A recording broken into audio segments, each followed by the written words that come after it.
Through NYU's Global Internship Program, we were assigned to the Concerned Health Education Project located in Accra, Ghana. Here is a video touching on the organization's mission, approach, and policies. We've also interviewed Mr. Amplema, the site director, to answer some of our questions. What is CHEP? CHEP is a registered nonprofit organization in Ghana promoting the importance of public health initiatives, good governance, community system strengthening, climate change, and environmental health impact. We aim to uphold human rights for community resilience and well-being. We are committed to freely offering community-driven initiatives that are mutually rewarding to both affect the community, the volunteer, and the intern in a manner that contributes towards sustainable learning and development mission.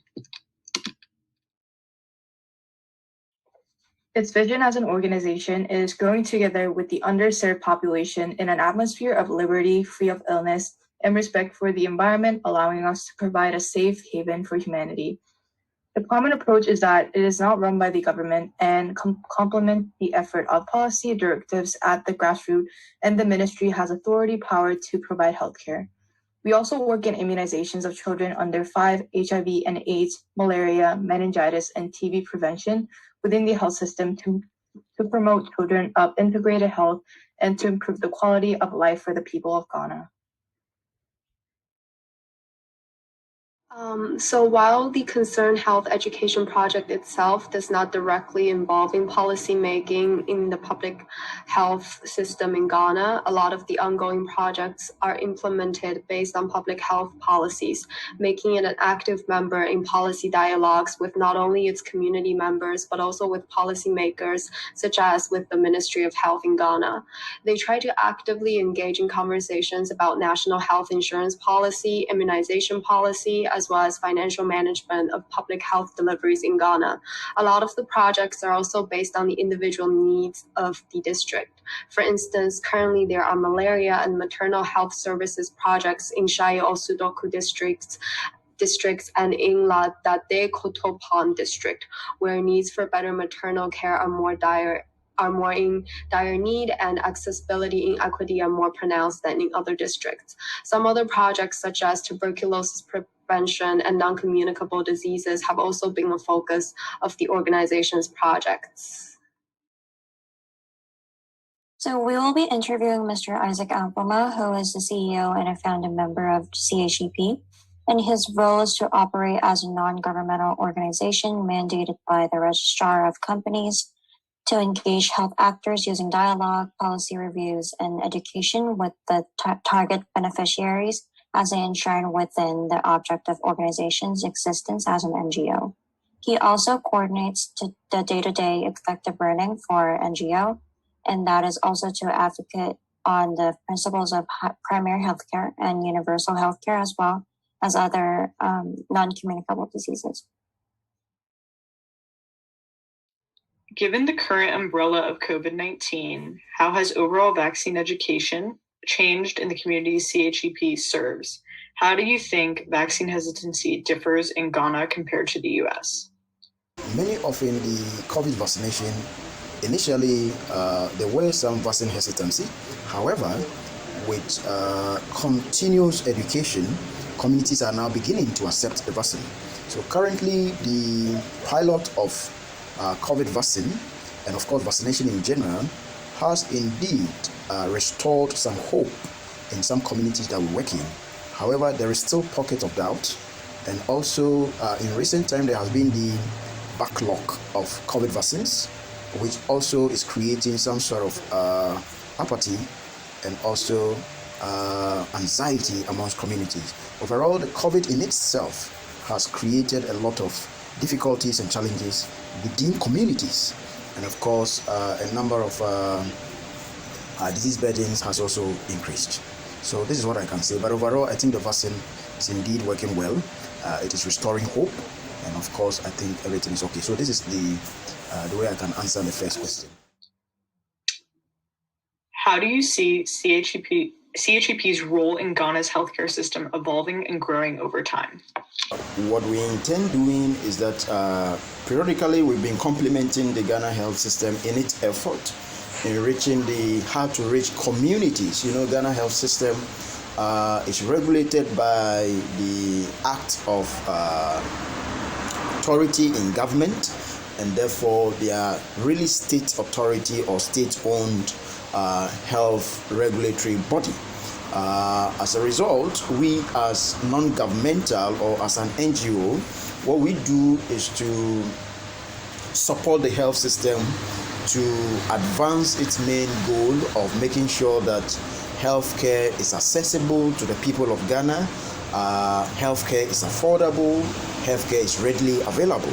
At the same time, we also try to investigate pockets within the health system at all community levels and bring down the issues on the table for discussion. We also discuss policy-related issues within the health system. So overall, we complement the Ghana Health Service in a number of efforts in their own objective of making the people of Ghana a healthy nation and also sending healthcare to every corner of our country. With respect to COVID, the impact of COVID was really high. COVID impacted greatly within the health infrastructure and also within NGOs like Concerned Health, for instance. So ultimately, you realize that a number of challenges emerged within COVID. There were limited donor support systems because then all countries were serious with their own issues of COVID, and also in-country taxes were reduced and healthcare infrastructure was difficult. There were some attention on specific diseases, so other diseases did not get enough attention. So generally, the COVID impact affected us deeply as NGOs and also the health system in general. Moving forward, we need to get some donor support to support our systems and also to make us effective and do more. What population or group was the organization having limitations to provide help with, such as women from which socioeconomic status, from which area, and from which age group were limited from accessing the healthcare services? Our work mainly is targeted at communities and also women and children. But then you realize that Ghana is composed of 16 regions and there are disparities in terms of development. So there are some marginalized groups like the disabled groups, the people that sometimes it's difficult to engage because then you need to meet all their demands. There are also vulnerable groups like children and women.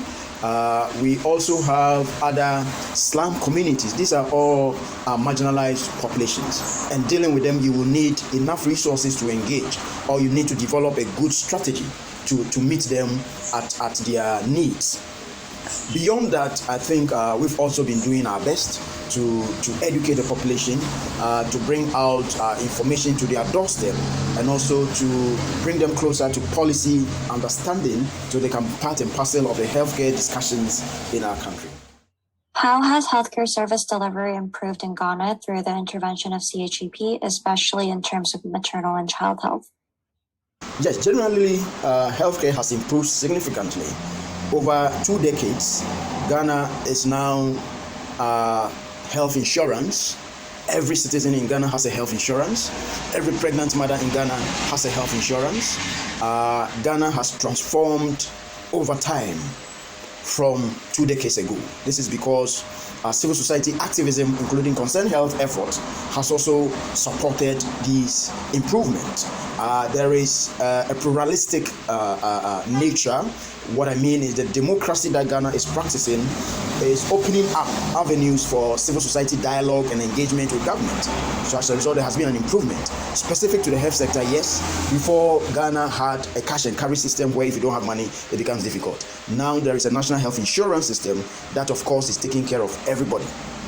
There are gaps and challenges within these systems, and these bottlenecks needs to be fixed moving forward as a country. But I think collectively, as civil societies, we are doing our effort to ensure that the health system is always improved, and we thank the government for how far he has brought. Within the COVID period, the government of Ghana, under his leadership, was able to stimulate private sector to build an infectious disease hospital in record time, 3 to 6 months. And to us, this is indeed a leadership approach we can all learn from. So the government of Ghana is doing very well. Health system is improving, but bottlenecks still exist. So we need to do well. Now, with the question of immunization, our effort has always been supporting communities to deepen their attitude towards immunization, and we are also working to reduce vaccine hesitancy. So over the years, we've worked with the Ghana Coalition of NGOs in Health, which is an umbrella body of health NGOs in Ghana, and also we've undertake some projects relating to immunization. Most of the footages are on YouTube. When you type Concerned Health Education Project on YouTube, you get a lot of immunization topics and discussions and projects that we have done. So we have also done very well. In Ladade Kotopon, we work with the disease control unit, and of course, we are engaging them in immunization and other related programs that also support the woman and the mother. So overall, we are doing our best. Like I always say, we still need some systems to improve. We have overhead costs, we have office to run, we have staff to pay, and sometimes when donor is dwindling, it becomes difficult to manage the efficiency of the NGO system. Thank you. What are some of the challenges you see when trying to create more access to maternal health services in Ghana? As an NGO, there are numerous of them. One, sustained donor support has always been a challenge. We'll encourage that we get enough donor support to keep us on track so we can always be doing what we do best as communities around the country, both rural, urban, and peri-urban. We need always to do more. We also work on non-communicable diseases, and there are multiple projects that we need funding to address. Unfortunately, we don't have continuous funding. We once in a while get a fund from the Ministry of Health Systems, either to do TB or to do malaria. So we are appealing to donors to support us. So funding has always been a very big challenge. With respect to COVID has indeed changed everything, which is the last question. COVID has changed the way things are happening. Many of our actors are now using online, and you could realize that when COVID came, we deployed the online system of internship, and it has sustained. As a result, you are all fortunate to be part and parcel of the system. So COVID is changing the way things are working. It's also giving us opportunities to do things differently. But overall, I think we've done our best in doing our best to improve the healthcare service delivery of our country. Thank you so much.